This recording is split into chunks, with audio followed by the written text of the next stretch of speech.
제가 보는 관점에서 중개업으로 돈 버는 방법은 매우 정형화되어 있어요. 매우 정형화되어 있어요. 일단 순서대로 한번 보겠습니다. 첫 번째는 뭐냐면요. 저기 보시면 많은 수익을 벌고 싶다. 결국 그게 여러분들이 원하시는 거잖아요. 많은 수익. 그래서 중개업으로 매출이 올라가는 방법. 즉 여러분이 원하시는 성공의 하나의 축으로서 많은 수익을 벌고 싶다 라고 한다면 과연 중개업소는 어떻게 하면 많은 수익을 벌 수 있을까? 이걸 가지고 문제를 해결해 보면 이런 식의 결론에 도달하게 돼요. 많은 수익을 나누려면 많은 계약이 있어야죠. 많은 계약이 있어야죠. 많은 계약이 있으려면 어떤 일이 있어야 돼요? 많은 방문이 있어야 돼요. 왜요? 사람을 안 만나고 계약하는 일이 없기 때문에 그래요. 그래서 사람을 만나야 되기 때문에 그 사람들이 뭐 해야 돼요? 방문을 해야 되죠. 방문. 그래서 많은 방문을 해야 계약을 할 수 있어요. 그럼 사람들이 많은 방문을 하게 하려면 어떻게 돼요?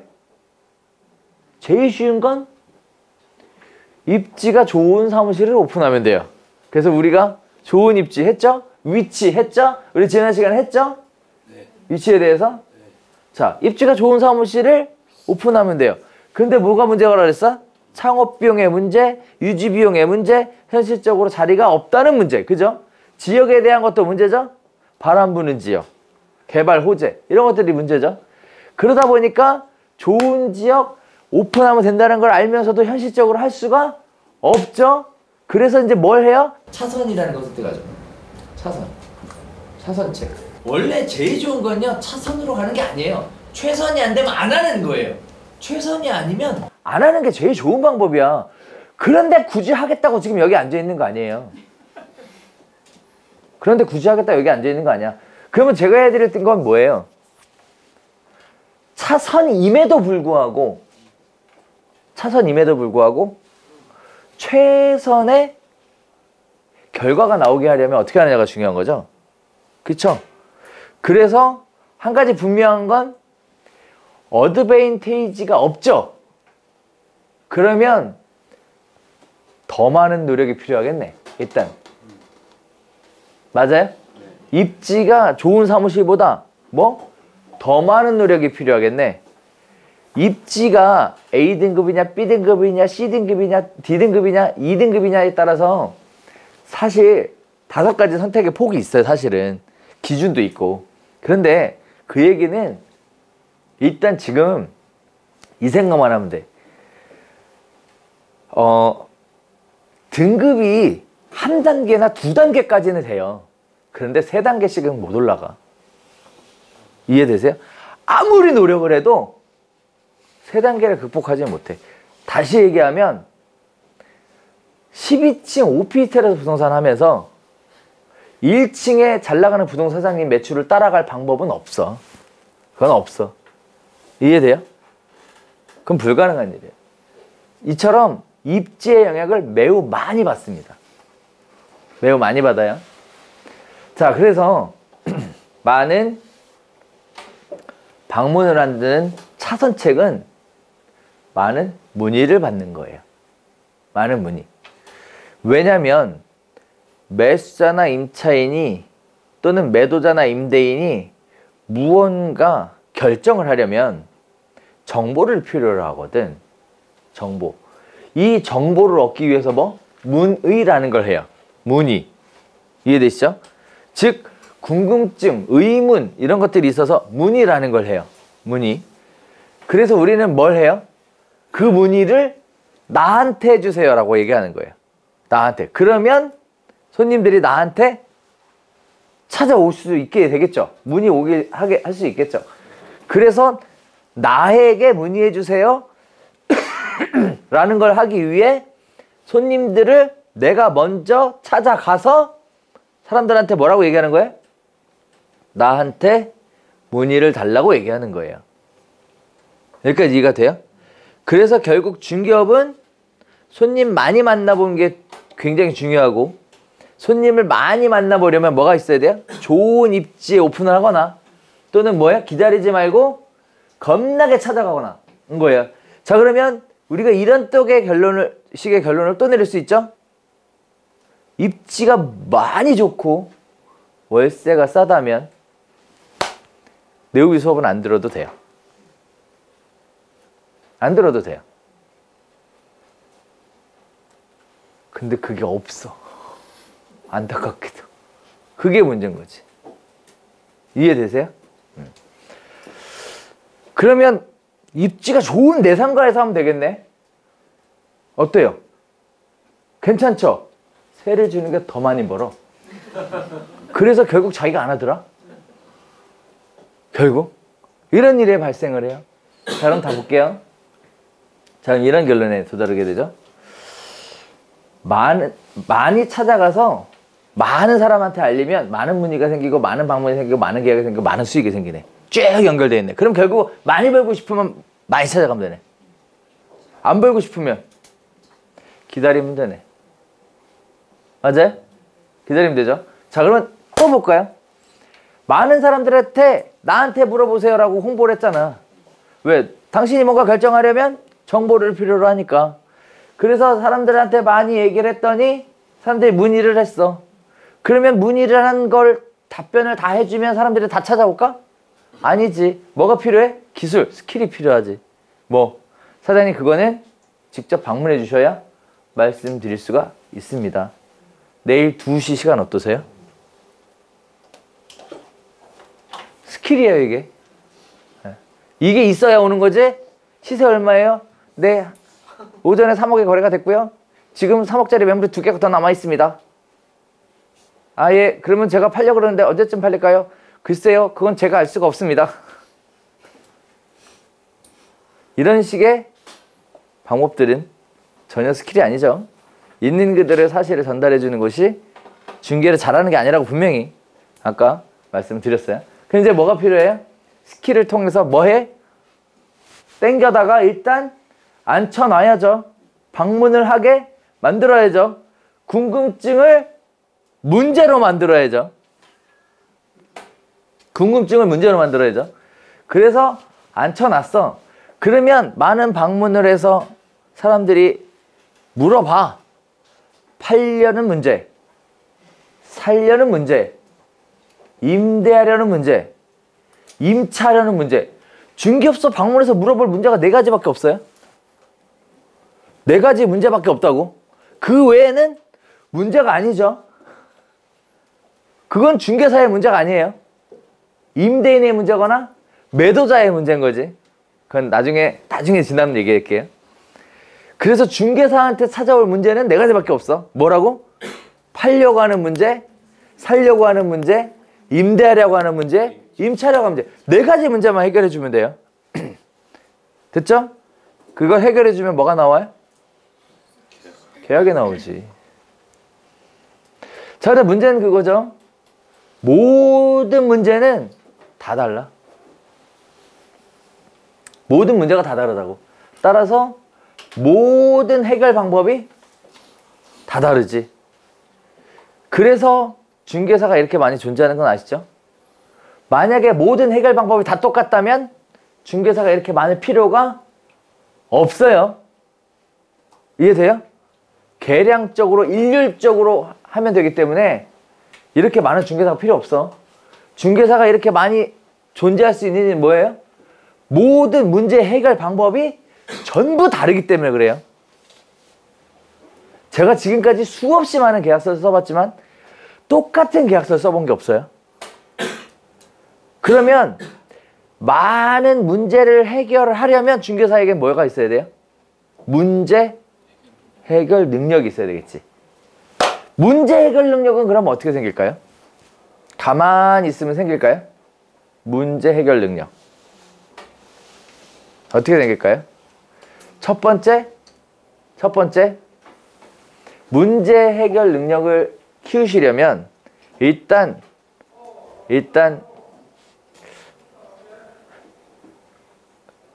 책을 좀 봐야 돼요.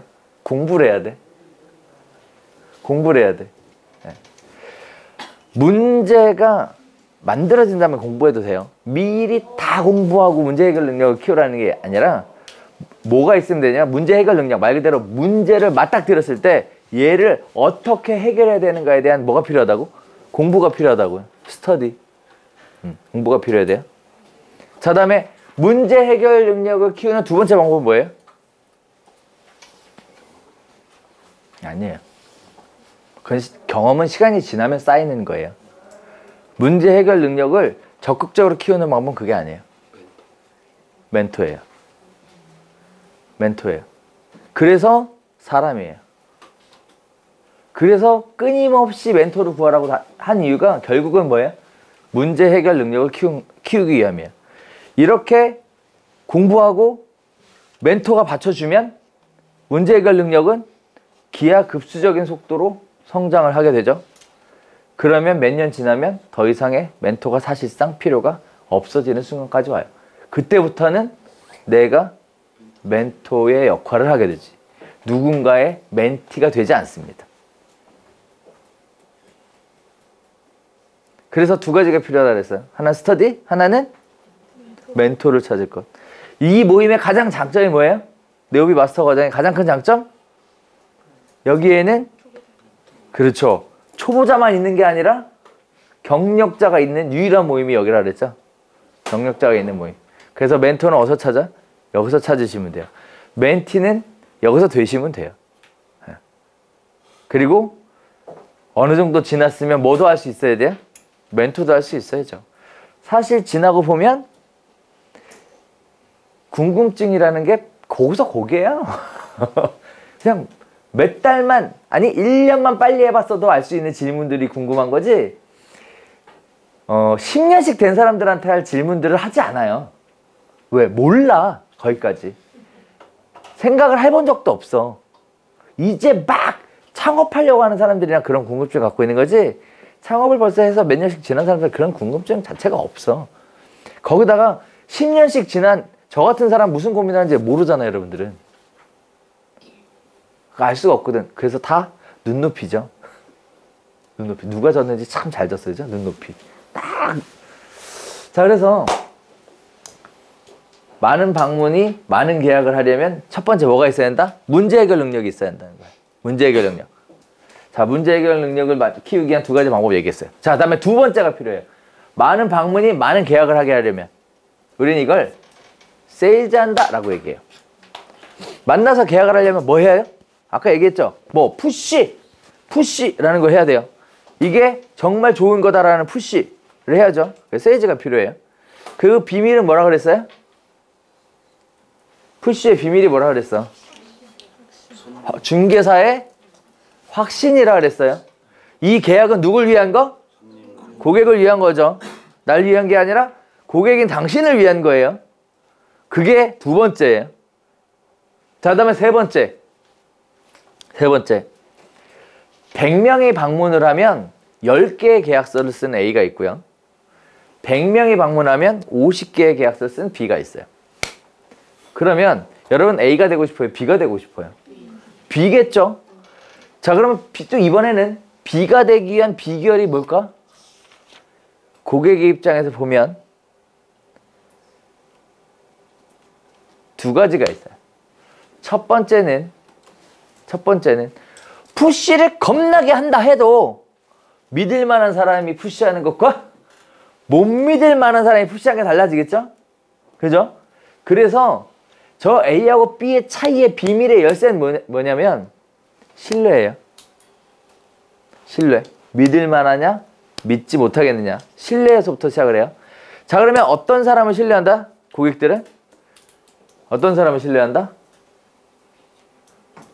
고객인 나를 위해 중개업해 줄 사람은 신뢰하지. 중개사인 너를 위해 중개업하는 사람은 신뢰할 수 있는 사람이 아니에요. 신뢰의 기준은 거기 있다고 얘기했어요. 누굴 위한 중개?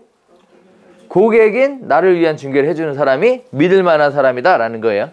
자, 그래서 아마추어는 거기까지 못 가죠. 못 가요. 그런데 프로는 어디까지 간다고요? 고객인 너를 위해 중개를 해줄 거니까 뭐 해라고? 나한테만 맡기라고 얘기하죠. 그 전속까지 끌고 가는 게 거기서 나오는 거예요. 이해되셨어요? 우리는 사장님만 믿고 갈게요. 사장님이 잘해주셔야 돼요. 구두상 전속으로도 오케이예요. 구두로만 전속을 받을 수 있어도 오케이라고. 구두로만. 실제 대한민국은 믿음과 신의가 매우 강한 나라인 거 아시죠? 몰라요? 믿음과 신의가 굉장히 강한 나라예요. 모르시는구나. 재밌는 얘기 하나 해드릴게요. 여러분 거래계약서를 체결하죠? 그러면 공제증서를 지급하죠? 10억짜리 아파트 전세를 계약했는데 공제증서 얼마짜리 줘요? 1억짜리. 우와. 그래서 민원당하시는 분? 공제증서를 10억짜리 했으면 10억짜리 거래계약을 했으면 공제증서를 얼마짜리를 줘야 돼요? 10억짜리 줘야지. 아니에요? 10억짜리 거래했는데 중개사는 1억밖에 책임 안 진대. 말이 안 되는 거 아니었어요? 그럼에도 불구하고 우리 고객들 뭐라 그래요? 고맙다고 하죠. 고맙다고 해요. 왜?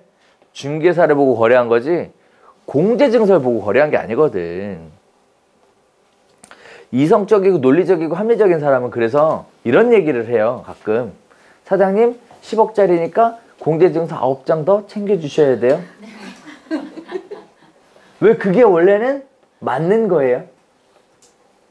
이해되셨어요? 그게 원래 맞는 거예요.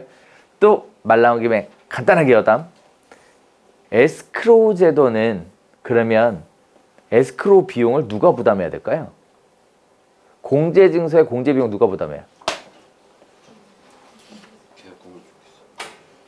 그럼 에스크로우 비용 누가 부담해야 되겠어? 에스크로우 제도는 누굴 위해 필요할까? 중개사를 위해 필요한 거예요. 많은 사람들 잘못 알고 있는 건데 무슨 매수자에 무슨 뭐 권원을 무슨 중개사가 자기 살려고 필요한 게 에스크로우인 거지. 뭐 잘못 생각하시는 거예요? 왜 에스크로우 제도가 도입이 안 되는 이유가 뭐예요? 중개사가 에스크로우 비용을 지불할 만큼 수익 구조가 좋지 않아서 그래요. 좋지 않아서. 그러면 소비자한테 받아서 내야 되는데 소비자가 그걸 줄 생각이 없는 거죠. 그런데 누구 탓해요? 누구 탓해? 나라는 엄한 놈 탓하죠. 진짜 생각 없는 사람들이에요. 그리고 중개사도 누굴 탓해요? 자, 넘어갑시다. 우리나라 국민들이 이처럼 믿음과 신뢰가 강해.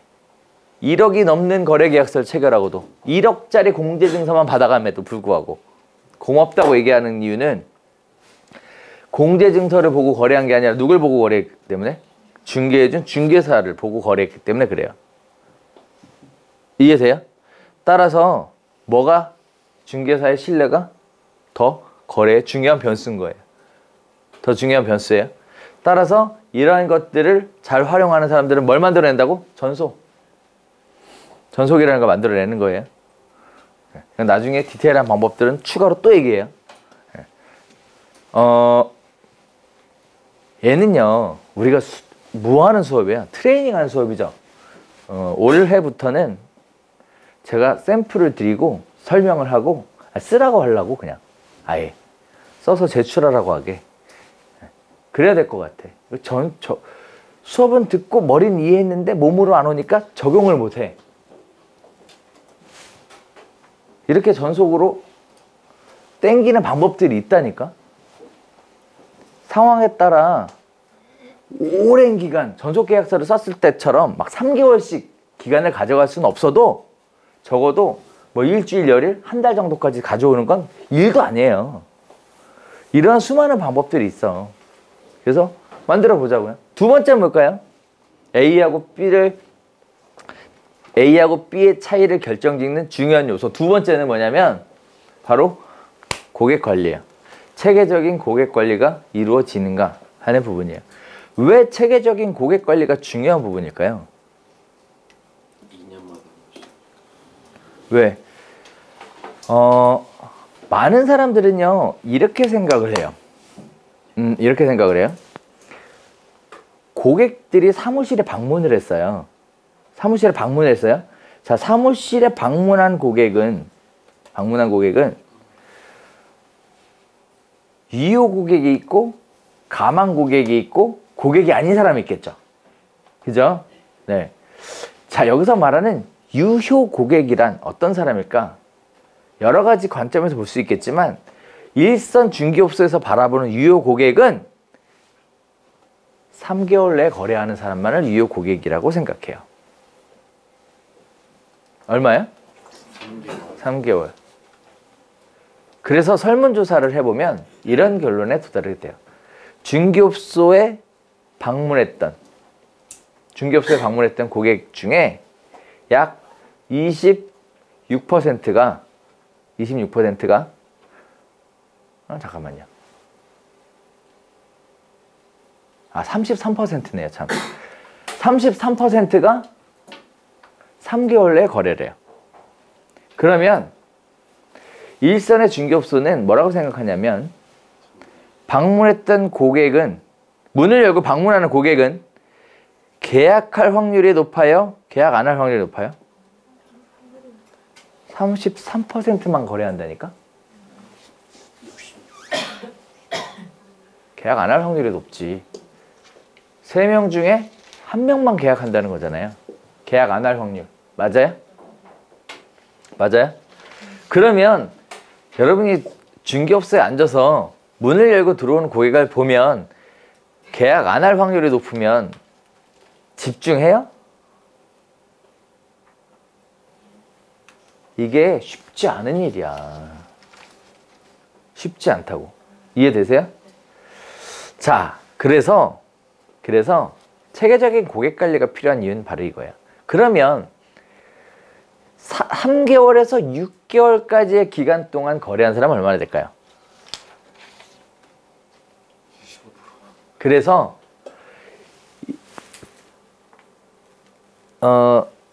방문했을 시점부터 6개월까지 거래하는 고객의 합은 56%예요. 56%. 그러면 어떠한 결론에 도달하게 되냐면 6개월까지 체계적으로 고객 관리를 하겠다라고 마음 먹으면 문 열고 들어오는 사람은 계약 안 할 확률보다 계약을 할 확률이 높다는 거죠. 그러면 훨씬 더 집중하게 됐죠. 방문하는 고객은요, 할 일 없어서 오지 않아요. 여러분이 이해하셔야 될 게 그거야. 방문하는 고객은요, 할 일 없어서 오지 않아. 중개업소가 놀이터라고 생각하지 않는다고. 무언가 해결해야 될 문제가 있어서 방문하는 건데 그 시기가 3개월 이내에 해결할 문제가 아닐 뿐인 거지. 이해돼요? 그래서 6개월까지 고객을 관리할 수 있는 뭐가 있어야 돼요? 툴이 있어야 돼. 툴. 고객 관리할 수 있는 툴이 있어야 한다고. 그래서 필요한 게 뭐예요? 데이터베이스예요. 그래서 필요한 게 데이터베이스. 이해되셨어요? 이 고객 관리를 6개월씩 하는 방법은요, 진짜 미안한데 한 방에서 해주지 않아요. 사설, 여러분이 사용하는 사설망에서 아무데도 안 해줘. 뭐만 돼 있냐면 물건만 돼 있어. 물건만. 근데 심지어 사설망들 한 방은 물건이 나온 다음에 그걸 관리하는 거나 알려주지, 물건을 찾아서 만드는 거에 대해서는 알려주질 않아. 왜? 방법이 없거든. 왜? 몰라, 그들은. 몰라. 그래서 없어요.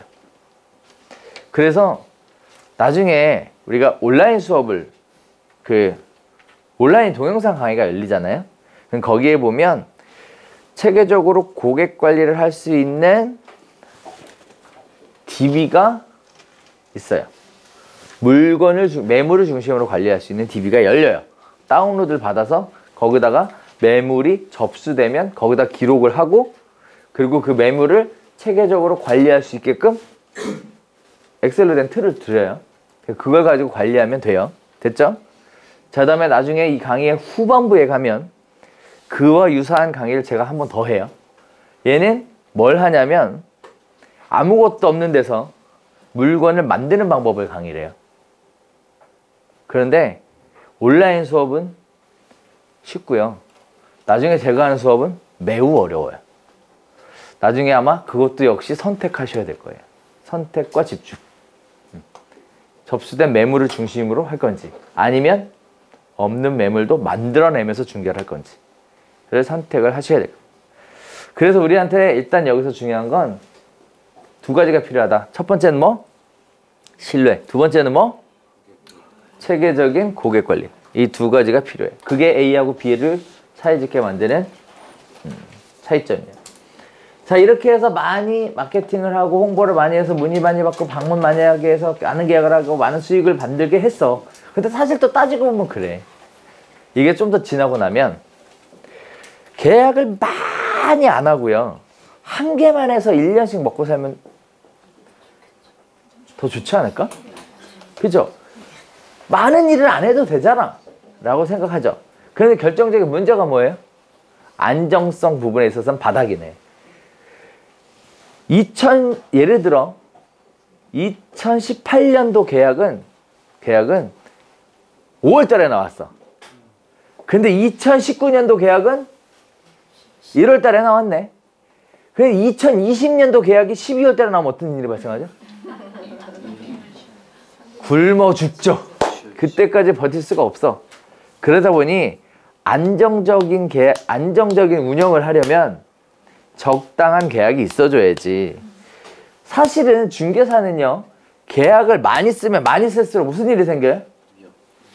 리스크에 노출이 돼요. 대한민국에 하자 없는 계약서 있어요? 대한민국에 하자 없는 완벽한 계약서는 세상에 없어요. 제가 장담할게. 세상에 없어. 그거를 무슨 뭐 법적으로 검토해갖고 하자 없게 쓰겠다? 다 거짓말이에요. 왜 거짓말이냐면 1. 본인 확인이 정확하게 되지 않습니다. 거래 당사자의 본인 확인이 정확하게 되지 않아요. 그래서 무슨 윙인가 뭐 거기는 계약하기 전에 손님을 모시고 경찰서에 가서 지문을 찍어가지고 본인 확인하래. 무슨 어디 뭐도 아니고 이게 무슨 뭐 현실적으로 말이 되는 얘기를 해야지. 말이 안 돼요. 또 하나 볼까요? 부동산 거래란 권리의 변동을 하는 거예요. 그죠? 권리의 변동을 만드는 거예요. 그 권리의 기준은 어디서 봐요? 뭘 가지고 권리가 있는지 없는지 판단해요? 부동산 등기부 등본을 갖고 판단하죠. 대한민국의 공인중개사가 다 아는 진리가 하나 있어요. 부동산 등기부 등본의 공신력은 공신력이 없는 장부를 보고 쓴 모든 계약서는 공신력이 떨어지는 게 없죠. 아예 없어요. 아예 없어. 대한민국 법원도 부동산 등기부 등본의 공신력이 떨어진다고 안 했어요. 없다 그랬죠. 아예 없다 그랬죠. 공신력이 없는 걸 보고 계약서 썼는데 공신력이 생겨요? 없죠. 어떠한 계약서도 권리 변동을 하는 계약서는 등기부 등본을 참조할 경우 믿을 만한 계약서가 아니에요. 있을 수가 없는 일이에요. 여러분이 혹시 에스크로에 대해서 공부를 하게 되면 알게 되는 것들이 뭐냐면요. 에스크로를 하게 되면 이 매도자가 정말로 권한이 있는가에 대해서 조사하기 위해서 소유자 3대를 조사를 해요. 그리고 그 사람이 취득할 때 주변의 경위, 그 다음에 이 사람이 소유자임을 입증해줄 서류 말고 사람, 이런 것까지 입증을 해요. 그게 에스크로 비용에 포함되어 있는 거예요. 그래도 불구하고 약 4% 정도의 미스테이크가 발생해서 보험회사에서 물어준대. 근데 대한민국은 진짜 대단해. 그죠? 그런 거 아무것도 안 하고 등기부 등본, 공신력이 없는 등기부 등본을 보고 계약서를 쓰네. 그리고 계약서를 쓴 걸 가지고 믿는데. 말이 안 된 얘기죠. 얼마 전에도 법원에서 그 얘기 판결 나왔었죠. 기억나세요?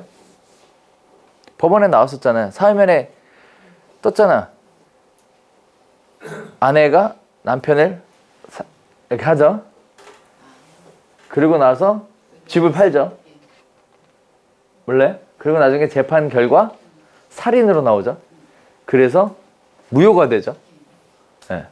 그러더니 법원에서 뭐라 그래요? 공신력은 인정하지 않죠.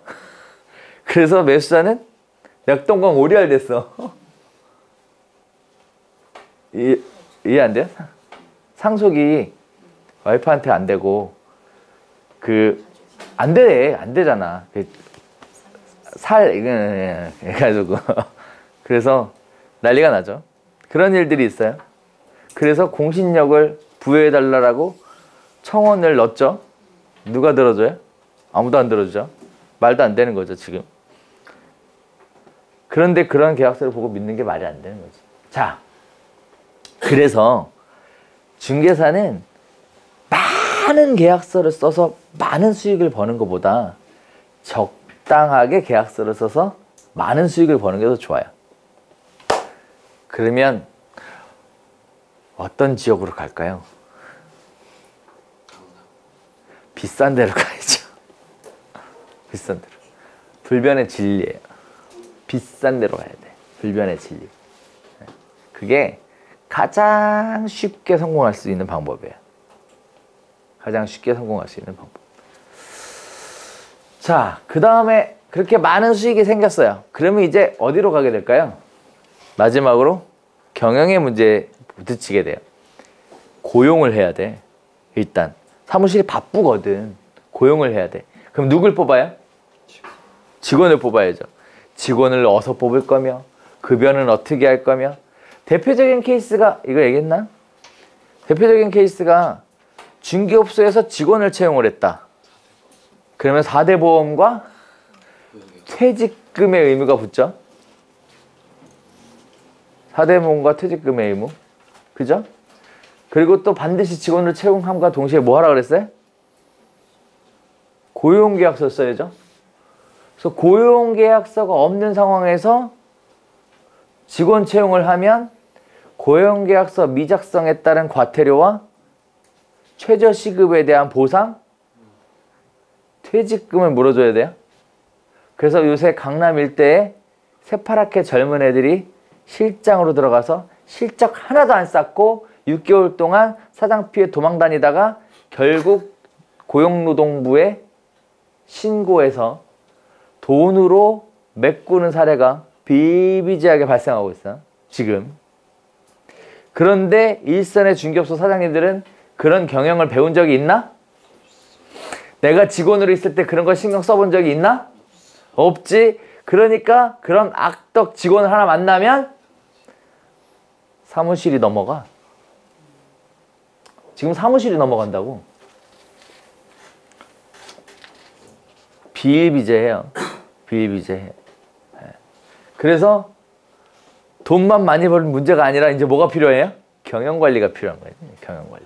한 번도 배운 적이 없거든, 경영관리. 지금까지 살면서. 단 한 번도. 또 뭐가 생겨요? 매출이 많이 나오면 이제 또 누가 늑대알같이 따라와요? 세금이 따라오죠. 부가세와 소득세. 미친 듯이 따라와요. 거기다 또 문제가 되는 게 있지? 그럼 직원의 급여는 어떻게 됐어요? 직원의 급여를 어떻게 처리하느냐에 따라 직원과 사장이 같이 사는 방법이 있고 같이 죽는 방법이 있죠. 네. 그런데 이런 걸 또 배운 적이 있나? 또 없지. 그래서 또 왕창 두들겨 맞죠. 와장창. 세금으로 납부하지 않아야 될 세금을 내죠. 거기까지 준비가 잘 됐어? 그래놓고도 운영이 잘 돼? 그러면 이제 또 무슨 욕심이 생겨요? 하나 더 낼까? 자리를 옮겨볼까? 이전과 확장의 욕심이 생기지. 그래서 결국 맨 마지막 마무리는 경영관리예요. 경영관리. 그래서 중개업으로 성공해서 돈을 많이 벌겠다. 난 완전 제대로 성공해보고 싶다. 이렇게 하시는 분들은 4가지 요소를 고르게 갖춰야만 돼요. 하나만 잘해갖고 택도 없는 소리 하지 마세요. 내가 해보니까 그렇더라고, 직접. 내가 직접 해보니까. 여러분들한테 설명을 안 드려서 그렇지 나중에 수업하다 보면 이것저것 얘기를 많이 하거든요. 여러분이 생각하는 것보다 제가 훨씬 업력이 깊어요. 네. 그 시행착오도 엄청나게 많이 겪었고. 그래서 이런 모든 부분에 대한 해답을 가지고 있어요. 해답을. 다만 수업 시간에 관련 없는 부분은 질문을 해야 얘기해줘요. 그러니 어떤 질문을 할 것인가를 여러분이 고민하셔야 될 얘기예요. 자, 그러다 보니까 첫 번째, 좋은 입지에 오픈할 것. 두 번째, 고객을 기다리지 말고 찾아갈 것. 세 번째, 고객을 만나서 계약서를 쓰려면 뭐가 필요해? 세일즈가 필요할 것. 그 다음에 네 번째 뭐? 경영관리가 필요할 것. 네 가지 중에 하나라도 없으면 중개업소는 한순간엔 잘 될 수 있어도 장기적으로는 잘 될 수 없습니다. 제가 보증하겠습니다. 여기까지 해본 사람이 얼마나 될까요? 대한민국의 중개사 중에 나 하나밖에 없는 것 같아. 미안한 얘기인데 나 하나밖에 없어. 그만큼 시련을 많이 당했다는 얘기죠. 그만큼 고통도 많이 받았다는 얘기겠지. 어쨌든 여기까지 해봤어요. 자, 그래서 이게 수익을 만드는 방법이에요. 그러면 이제 뭐가 필요하냐면요. 많은 수익을 벌려면 많이 찾아가야 한다는 결론에 도달하죠. 그럼 이제부터 어떻게 찾아갈 것이냐, 무엇을 해서 찾아갈 것이냐의 문제가 생기는데요. 그러기 위해서 또 하나 건너뛰어야 될 하나의 산이 나와. 뭐냐?